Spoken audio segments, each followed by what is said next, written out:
Hello, this is इनके Mishra and you are watching इनके Mishra classes. इस वीडियो में आप सीख रहे हैं बिल्कुल बेसिक इंग्लिश। और बेसिक इंग्लिश में अगर आपको बोलना हो छोटी छोटी सेंटेंस है, जो झूठ बोलता है सजा पाता है, जैसे यहाँ पर लिखे हैं वन हो या फिर दोज हो, तो इसका प्रयोग कैसे करेंगे? वन हो या फिर दोज हो, तो दोनों का मतलब होता है जो।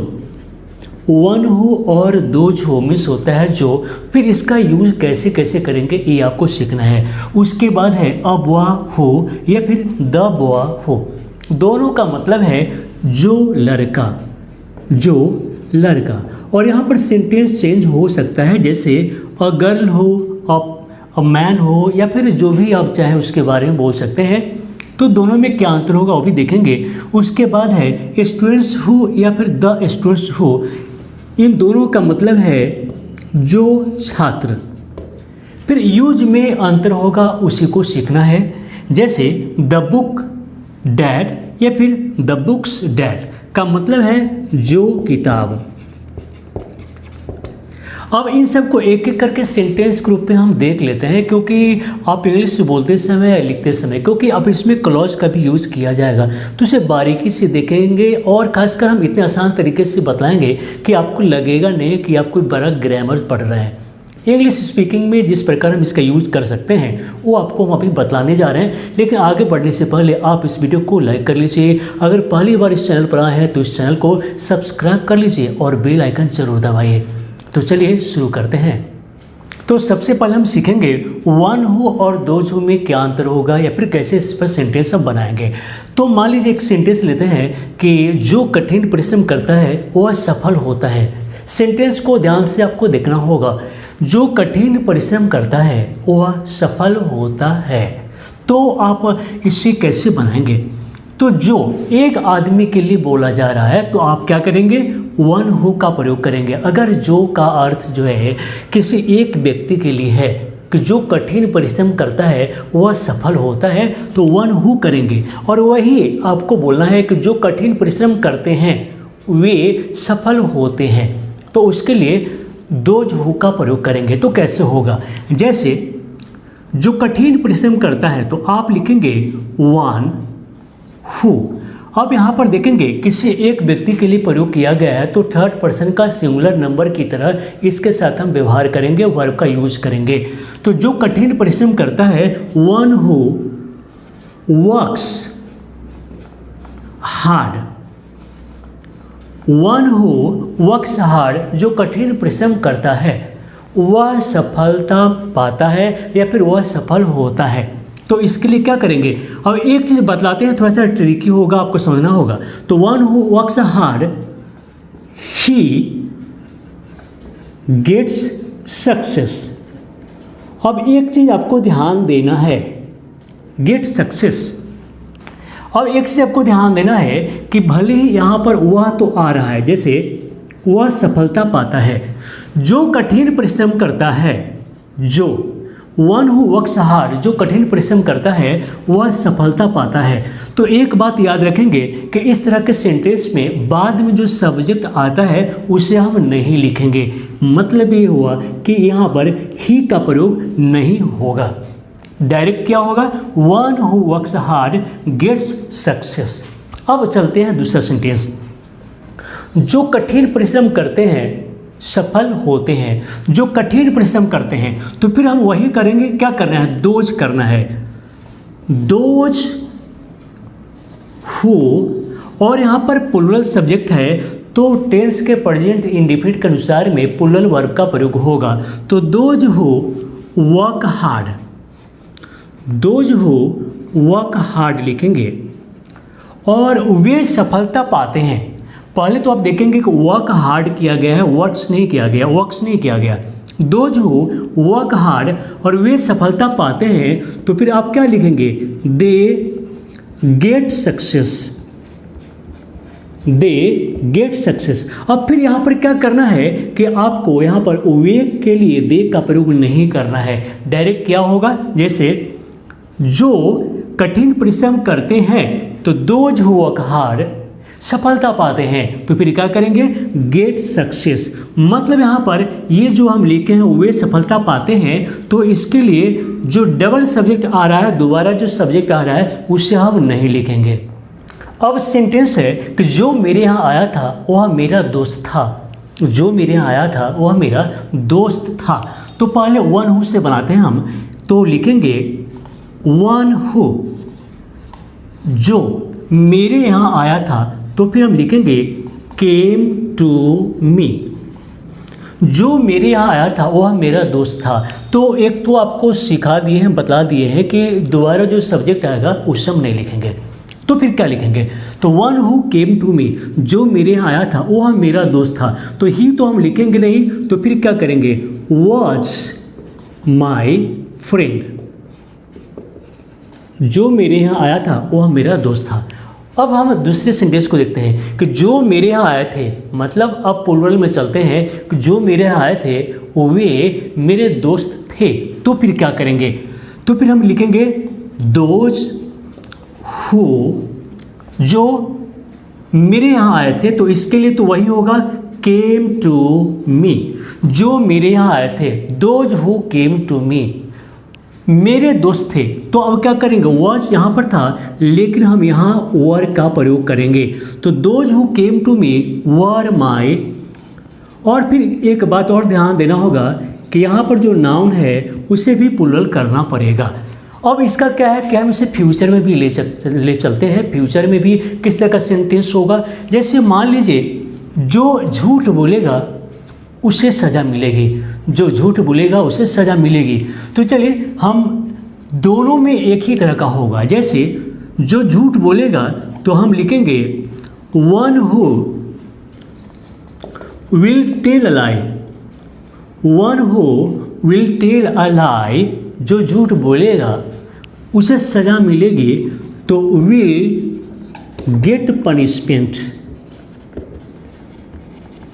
अब इसमें क्या है कि आप यहाँ पर दोज हु भी करेंगे तो बात बराबर ही होगा। Those who, one who will get tell a lie will get punishment. तो जो झूठ बोलेगा सज़ा उसे मिलेगी, या फिर those who will tell a lie will get punishment, जो लोग यानी कि जो झूठ बोलेंगे उन्हें सज़ा मिलेगी। बात बराबर इसी तरह से होगा। अब यहाँ पर देखेंगे है अ बॉय हु या फिर द बॉय हु, दोनों में अंतर क्या है कि अ का मतलब है कोई अनिश्चित लड़का और द बॉय का मतलब है कोई खास या परिचित जिसे आप जानते हैं। तो मान लीजिए एक सेंटेंस लेते हैं कि जो लड़का समय बर्बाद करता है, अपना करियर बर्बाद कर लेता है, वह अपना करियर बर्बाद कर लेता है। तो फिर क्या करेंगे, तो लिखते हैं अ बॉय हु, और समय बर्बाद करने के लिए आप किल द टाइम भी बोल सकते हैं। तो a boy who kills the time, a boy who kills the time, जो लड़का समय बर्बाद करता है वह अपना कैरियर खराब कर लेता है। तो फिर क्या करेंगे, अब यहाँ पर ही तो हम लिख नहीं सकते क्योंकि बतला दें कि दोबारा जो सब्जेक्ट आएगा उसे हम नहीं लिखेंगे। तो फिर क्या करेंगे, तो a boy who kills the time, और फिर लिखेंगे kills his career. Kills his career, a boy who kills the time kills his career, जो लड़का अपना समय बर्बाद करता है कैरियर बर्बाद कर लेता है। तो इस तरह से होगा। अब यहाँ पर कुछ भी लिख सकते हैं, a student, a teacher, a child, कुछ भी आप इस तरह से लिख सकते हैं। तो दूसरा है द बॉय हु। अब इसका प्रयोग कब करेंगे, जब कोई खास लड़का का बोध हो तब। तो हम सेंटेंस लेते हैं कि जो लड़का झंडा ढो रहा है वो अपना जीवन बर्बाद कर रहा है। हम दिखाकर बोल रहे हैं कि जो लड़का झंडा ढो रहा है, मन किसी पार्टी का संगठन का झंडा ढो रहा है, अपना काम छोड़ के पढ़ाई छोड़ करके अपना जीवन बर्बाद कर रहा है, तो ये लिखना चाह रहे हैं। तो फिर हम क्या करेंगे, हम लिखेंगे द बॉय और यहाँ पर who, the boy who is carrying flags. तो जो लड़का झंडा ढो रहा है, अपना जीवन बर्बाद कर रहा है, वह अपना जीवन बर्बाद कर रहा है। तो ही तो हम फिर लिखेंगे नहीं, तो फिर क्या करेंगे, तो इज स्पॉइलिंग इस है ना इज स्पॉइलिंग हीज लाइफ, अपना जीवन बर्बाद कर रहा है। तो इस तरह से आप लिख सकते हैं। तो दोनों जगह इज का प्रयोग किया गया है और यहाँ पर तो हम सब्जेक्ट लिखेंगे ही नहीं। तो इस तरह से आप बहुत सारा सेंटेंस आप बना सकते हैं। अब यहाँ पर देख लेते हैं स्टूडेंट्स हु या फिर द स्टूडेंट्स हु। अब इसका प्रयोग हम कैसे करेंगे, क्योंकि आपको पहले हम बता चुके हैं, तो इसी प्रकार से होगा। अब इस सेंटेंस लेते हैं कि जो छात्र अपने शिक्षक को सम्मान करते हैं वो आशीर्वाद पाते हैं। मान लीजिए ऐसा आपको बोलना है, तो फिर आप क्या लिखेंगे? तो आप क्या करेंगे, डायरेक्ट हम यहाँ से लिखते हैं। तो स्टूडेंट्स हु एक कॉमन सभी स्टूडेंट्स के लिए कहा जा रहा है, तो हम लिखेंगे students who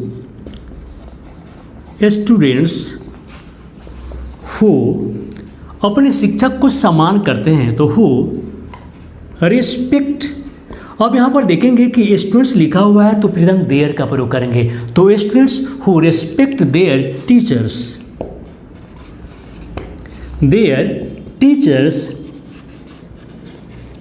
students who respect there teachers, और उन्हें वो क्या पाते हैं, उन्हें क्या मिलता है, आशीर्वाद मिलता है। तो फिर हम क्या करेंगे, हम लिखेंगे दे गेट ब्लेसिंग्स।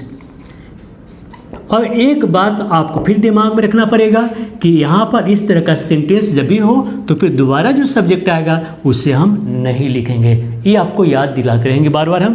तो students who respect there teachers gate blessings, जो छात्र अपने शिक्षक को सम्मान करते हैं उन्हें आशीर्वाद मिलता है। अब दूसरा और लेते हैं। अब क्या है कि द स्टूडेंट्स हु, तो द स्टूडेंट्स का मतलब ही कि कोई खास के बारे में बोल रहे हैं। तो अब हम बता रहे हैं कि जो छात्र यहाँ पर हैं वो जेंटिल हैं, सीधा साधा हैं, अच्छे हैं। तो फिर हम लेते हैं यहाँ से, तो हम लिखेंगे द स्टूडेंट्स हु, और यहाँ है तो इसके लिए क्या करेंगे, the students who are here, और जेंटिल हैं वे सभी जो है क्या है, जेंटिल हैं, सीधा साधा है, अच्छे इंसान हैं। तो फिर क्या करेंगे, the students who are here are gentle. मतलब यहाँ पर जो है दोबारा सब्जेक्ट तो लिखना है नहीं, तो डायरेक्ट हेल्पिंग वर्ब लिखेंगे तो आर जेंटिल। तो आपको मैंने बताया कि जब भी किसी सजीव के लिए जो का प्रयोग करेंगे तो हु हो जाएगा, लेकिन वही निर्जीव के लिए करना है तो वहाँ पर हम डेट का प्रयोग करेंगे। कैसे, तो हम सिंपल चीज़ लेते हैं, जैसे द बुक और डैट। यहाँ पर हम डैट का प्रयोग करेंगे। मान लीजिए हम बोल रहे हैं कि जो किताब, तो यहाँ पर डेट का प्रयोग करेंगे। हम पूरे डिटेल में बताने जा रहे हैं। फिर हम करेंगे द बुक्स, प्लुरल के लिए द बुक्स और डैट। अब देखते हैं इसका यूज कैसे करते हैं। तो सबसे पहले हम इसे देख लेते हैं कि जो किताब वहाँ है वह मेरी है, जो किताब वहाँ है वह मेरी है। तो पहले हम लिखते हैं कि जो किताब, तो फिर हम लिखेंगे द बुक डैट मीन्स यहाँ पर जो, क्योंकि जब भी कोई निर्जीव चीज़ के लिए जो का प्रयोग करेंगे तो हमें डैट लिखना होगा। तो the book that is there, जो किताब वहाँ है वह मेरी है। तो फिर हम डैट का प्रयोग यहाँ पर नहीं करेंगे। मान लीजिए यहाँ पर जो डैट है वह मेरी है, तो डैट का प्रयोग यहाँ पर ये नहीं होगा। डायरेक्ट क्या लिखेंगे, हम डायरेक्ट लिखेंगे इज माइन। मीनिंग क्या हो गया, इसका मतलब हुआ जो किताब वहाँ है वह मेरी है। तो इसमें बस डैट का प्रयोग जो हम यहाँ पर लिखे हैं वही नहीं होगा, डायरेक्ट होगा कि the book that is there is mine. अब दूसरा देखते हैं, जो किताबें यहाँ है वो सब आपकी है। तो हम कैसे करेंगे, तो जो किताबें द बुक्स और डैट आर ही लिखेंगे, that are the books that are here, the books that are here. और किसकी है, आप लोगों की है, वह आपकी है। तो फिर हम क्या करेंगे, हम डायरेक्ट लिखेंगे are yours, the books that are here are yours, वे सब किताबें आपकी है। तो इस प्रकार से बोल सकते हैं। तो अब क्या है कि आपसे हम सवाल पूछ रहे हैं और सवाल ये है, क्वेश्चन ये है कि जो झूठ बोलता है सजा पाता है। जो सिर्फ जो है और जो के लिए वन हो या फिर दो हु का प्रयोग करेंगे। तो वन हो तो फिर आपको करना क्या है, कैसे बनाएंगे, जो झूठ बोलता है सजा पाता है। तो इसे आप कैसे लिखेंगे, अभी आप जवाब दीजिए कमेंट बॉक्स में लिखिए और एक एक करके हम चेक करेंगे। तो चलिए दोस्तों, इस वीडियो को देखने के लिए, लाइक करने के लिए और शेयर करने के लिए, इस चैनल को सब्सक्राइब करने के लिए आप सभी को बहुत बहुत धन्यवाद।